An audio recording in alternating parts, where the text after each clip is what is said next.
In this video, we're going to look at using feasible regions to find optimal solutions, but we're going to focus on problems where the solution has to be a whole number for both x and y. So what we call is these whole numbers are known mathematically as integers. So this is known as finding solutions with integer values. So let's look at this diagram here just to illustrate what that looks like. So if we imagine a feasible region as being a whole shaded area, and any point within the region normally would be a valid solution for the problem, and so we always look to the corners for finding the optimal solutions.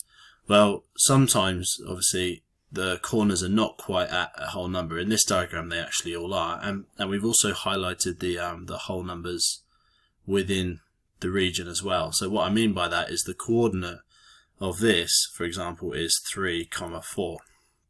So both of those are whole numbers. And the next integer coordinate up is this one, which is obviously 3, 5, and so on. So this one here would be 4, 5, and that's what we've highlighted here with all these dots. So when you do problems where integer values are the only solutions that you can have, we have to sort of focus on where the grid lines would meet and where we can sort of place these dots. Unfortunately, the CAS actually has a way of doing this for us. So let's have a go at this example and put this into practice. So in this problem, a courier has to transport 900 parcels using vans. Large vans which take 150 parcels, and then small vans which take 60 parcels. Okay, so that's the first bit of information, 900 parcels total. Now the costs of the journey are $5 for a large van and $4 for a small van. So that will help us with our objective function later on. And we've given another piece of information here that the total cost must be less than 44.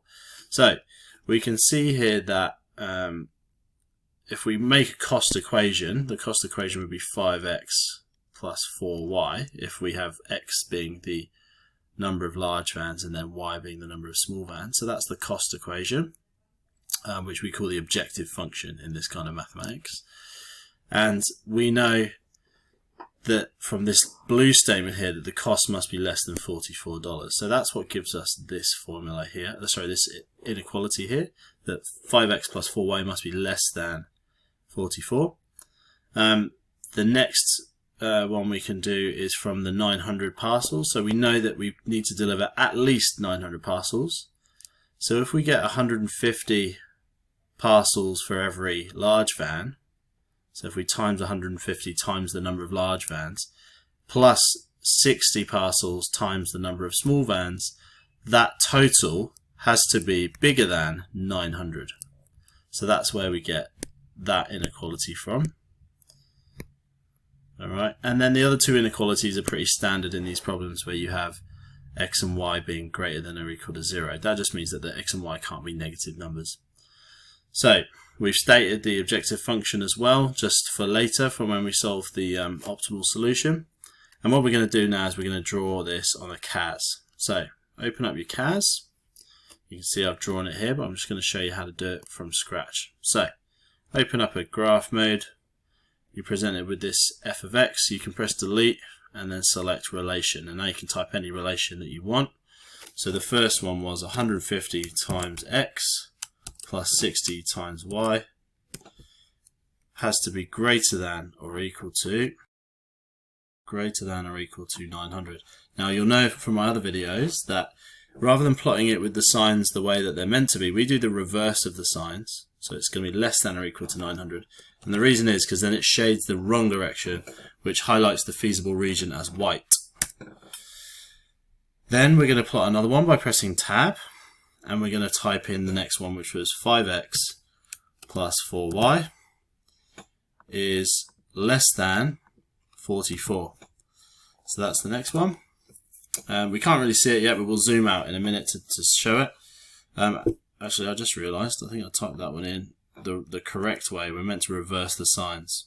So I'm going to go back and delete that, Control, and it's going to be greater than 44. So it's not what says on this question is the opposite, and that's because I want it to shade the wrong way.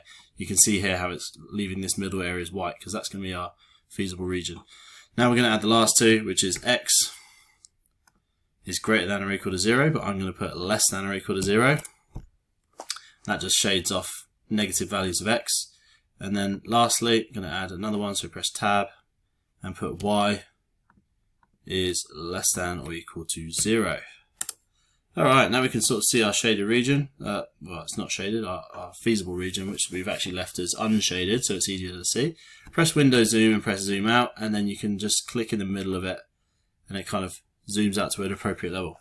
Now, what we want to do next is we want to highlight the integer values. Now you can do this on CAS by pressing Menu,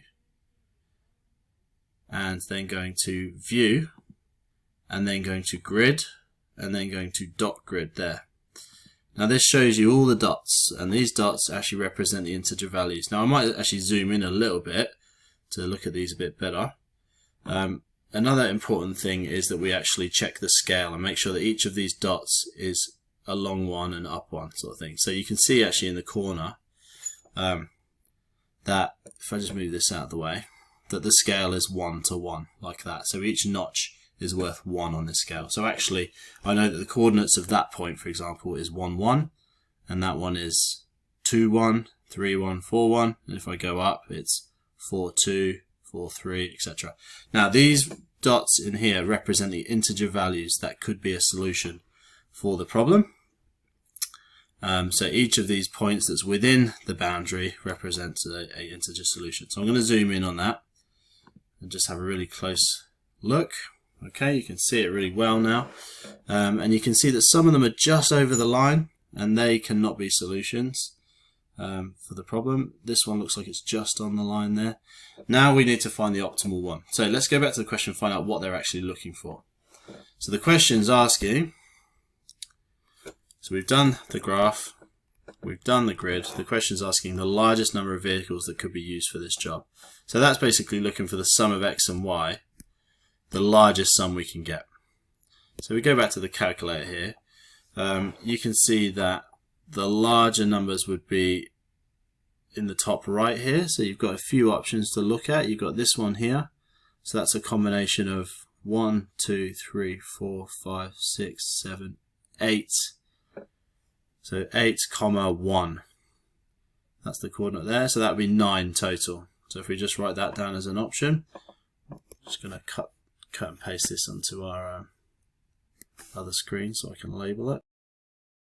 Okay, so that one there is 8, 1, so that would be a total of 9.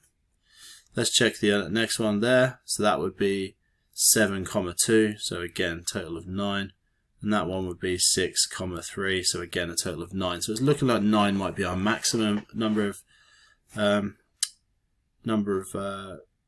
vans. If we just check this one up here as well, so that's 4, 1, 2, 3, 4, 5, 6. So 4, 6 actually is 10. So let's just double check that's within the boundary. Yeah, it looks like it is. Double check we counted it right. Okay, so that's actually a total of 10. So it looks like the largest number of vans is equal to 4 plus 6 equals 10. Now the smallest number of vehicles, we want to look for the lowest values. So if we look at this one here, this looks like it would be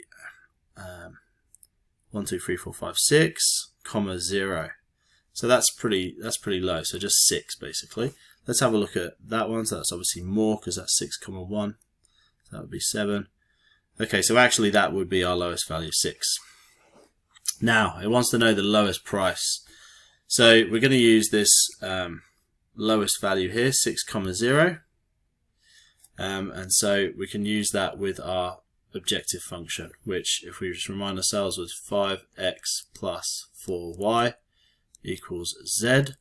So subbing in the values of 6 and 0, we get 5 times 6 plus 4 times 0 gives us 30.